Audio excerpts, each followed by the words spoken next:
mag somo kiny makawuono antiere gi wele ariyo duto te mabende gin jolony e weche mag somo. Antiere ka gi Boaz Waruku mabende wuok e riwruok mano mar Elimu Bora Network Group. Boaz, arwakni machiegni odiochieng' manyoro nuloso gi jopiny. Erokamano Sharon, odiochieng' manyoro Jumapil na wakone waya twak gi oganda mar jo-Kenya nikech ing'eni jo-Kenya osebedo karito ni to somo ne watere yo mane. Emomiyo nyoro nineno ka wacho ni chal ka gima wan gi gima iluongo ni riff-raff reforms in education e Kenya.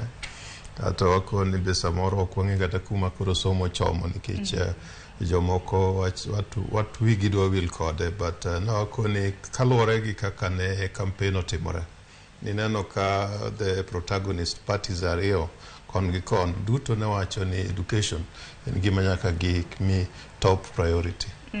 Jo civil society gi jo academia be ne wacho ni gini onego bed ni wang'iye maler mondo watim total transformation nikech elimu ok dhi nwa maber. Emomiyo kare bang' sani ng'eni koro wan gi chiegni 278 days nyaka ne working party no wuogi. To pare ni nyaka kawuono an pok aneno report kata chiel. Report kata chiel kata magi wacho ni interim ka an pok aneno gi. To doche manyoro na jogram na kuwacho ni moko kuom gi bende chenro mopogore opogore chike ma bende nodhiel kata ne report makamano nosechako tiyo.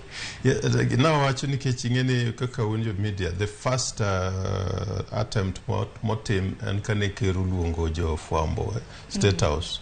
Kato kone gini this will be the new funding model. Okonyiso wani mano wuogi kanye. Eno koni maendi will be the new funding model. So king'iyo terms of reference mano bedo gazetted mar working party cha. Funding no en achiel kuom gik onego bini na ging'iyo. Koro ing'eni wakoni kare chal ka gima jogi through the back door mi advice ni tim kama. Inano ka kata na CBC kenyicha ging'iyo to gikoni koro giketo grube mag subjects ma onego beni jopuonjre somo kaka ng'ane jopuonjre mag grade achiel nigi subjects 10 ma grade auchiel nigi subjects 14.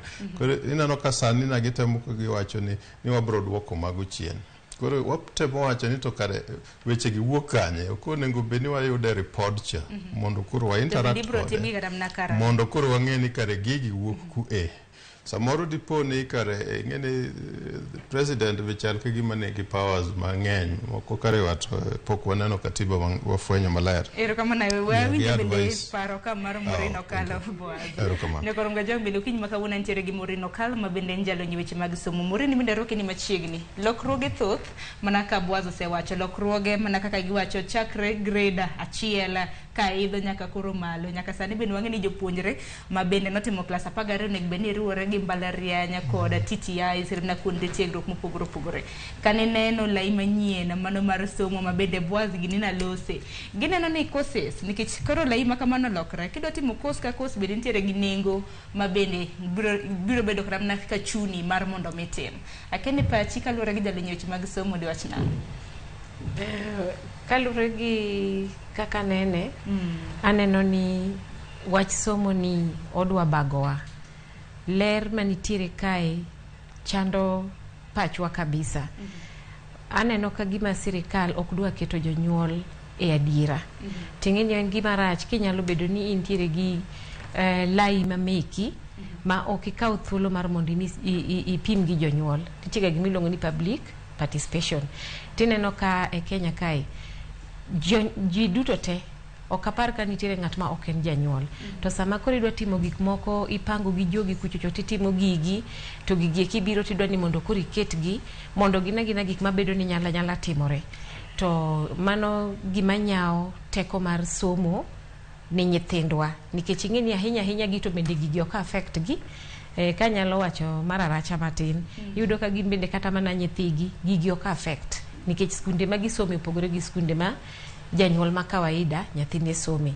Koro yudo ka nitiere tugo moko ma aneno ni sirikal dwani mondo tugo do gi weche mag somo e Kenya ka to ok en gima ber nikech magi gin gik marocho ratiro mag nyithindwa.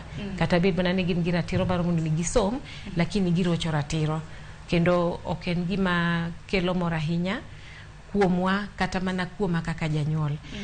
Kiyie na mana matin na chaka neno ka kendo wach moro chako chir ni kata mana seche ma nyithindo dwa somo e skul gine dwa dhi go di skul bende koro idwa ni mondo odwok piny gibed si. Mano kata mana jatend migawo mochung' ne weche mag somo pacho kama Choguno wacho ni nyithindo moko kuom nyithindo osebed kiore skul seche machon. Neno kata mana ka saa 11:30 mar okinyi nyathi osedhi e skul. Na gidwaro ni odwok piny e kinde thuolo mar seche 6 ma nyithindo ne bede e skul kaka janyuol kaka jalony weche mag somo.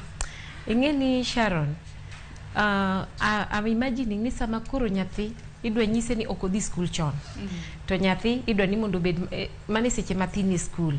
Ing'eni wadwa raise a generation ma jok mohero nindo. Ting'e gima nindo timo, nindo kelo dhier. Onego beni wapuonjo nyithindwa ni ji nyaka chiew chon nikech ng'ama chiew chon en ng'at machako timo gige chon kendo obwongo ne bende yawre kendo yudo ko nyalo mako gik mang'eny e seche mano chako chon cha. To ka koro nyithindo gidwa puonjogi ni unu nindo, udhi skul seche ma uni ma wiu nikech sirikal owacho. Ma ini se wach makamane okang' magi. Kendo rach na malich. Achani Boaz in wach makamane neno nade seche ma bende odwok piny. Erokamano Sharon.